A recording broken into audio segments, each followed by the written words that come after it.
Africa. कौन सा महाद्वीप है? अफ्रीका महाद्वीप है। तो देखो ये एशिया से जुड़ा है, ये अपना क्या आ जाएगा?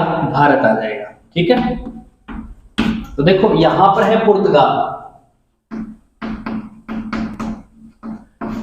पुर्तगाल से एक यात्री आता है समुद्री मार्ग द्वारा। ठीक है, ये कहां से? ये पुर्तगाल से चल करके और हमारे भारत में इस मार्ग द्वारा आता है, जिसे केप ऑफ गुड होप बोला जाता है। ठीक है, ये आए थे वास्को डी गामा। ठीक है, कौन आया था? Vasco D gamma. कब आए थे?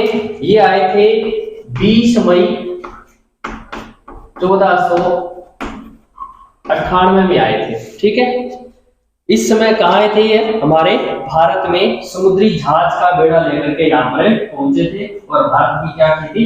खोज की थी। ठीक है, अगला क्वेश्चन आता है कि राजस्थान एकीकरण कितने चरणों में संपन्न हुआ? तो देखो बच्चों इसमें आ जाएगा अपना ऑप्शन, क्या आ जाएगा? 7 चरणों में संपन्न हुआ। ठीक है, कितने में हो जाएगा? 7 में।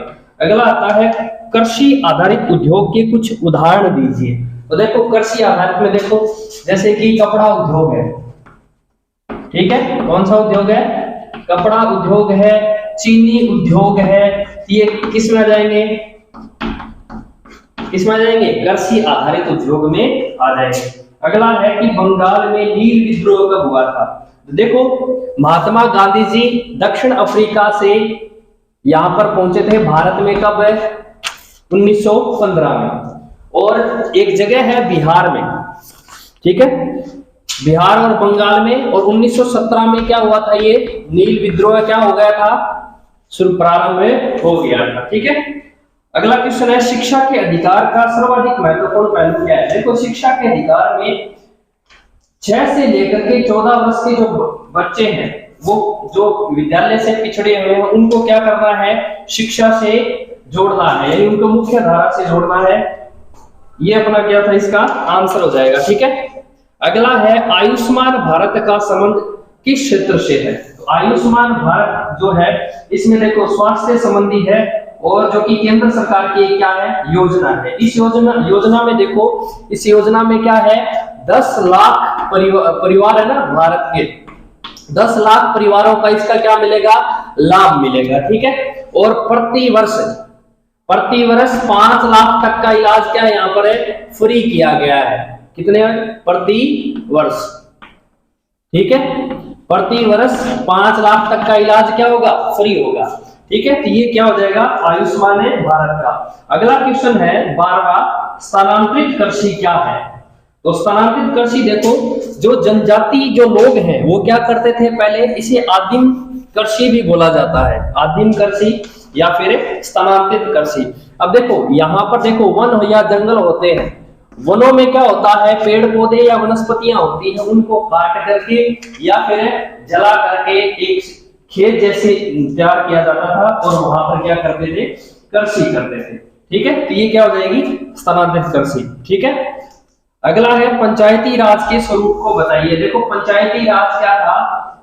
सत्ता का विकेंद्रीकरण किया गया था। और सत्ता के विकेंद्रीकरण में देखो एक तो होता है केंद्रीय और दूसरा होता है राज्य। राज्यों को भी क्या कर दिया गया? फिर बांट दिया गया। जैसे देखो पंचायत, ग्राम पंचायत हो गया, पंचायत समिति हो गया और जिला परिषद हो गया। तो इसका क्या हो जाएगा? स्वरूप हो जाएगा। फिर होता है राज्यसभा के सदस्यों का चुनाव कौन करता है? तो देखो सभी राज्य की विधानसभाओं के निर्वाचित सदस्य, ध्यान रखना बच्चा, निर्वाचित सदस्य है। यहाँ पर मनोनीत सदस्य इनके चुनाव में क्या नहीं लेते हैं? भाग नहीं लेते हैं। और 3 केंद्र शासित ऐसे राज्य हैं जो कि क्या करते हैं? उसके निर्वाचित जो सदस्य हैं वो मिलकर के क्या करते हैं? इस राज्यसभा के सदस्यों का क्या करते हैं?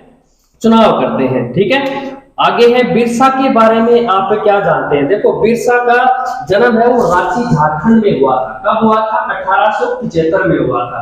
ठीक है, 1875 रांची में इनका क्या हुआ? जन्म हुआ। और उस समय जिनका जन्म हुआ उस समय भारत में वो औपनिवेशीकरण था, यानी ब्रिटेन ने अपना आधिपत्य, कंपनी ने अपना आधिपत्य यहाँ पर स्थापित कर रखा था। तो बिरसा ने अंग्रेजों का विरोध किया और लोगों के मन में एक देवता रूपी स्वरूप है वो सामने आया। ठीक है, ये थी बिरसा की कहानी। धन्यवाद बच्चों।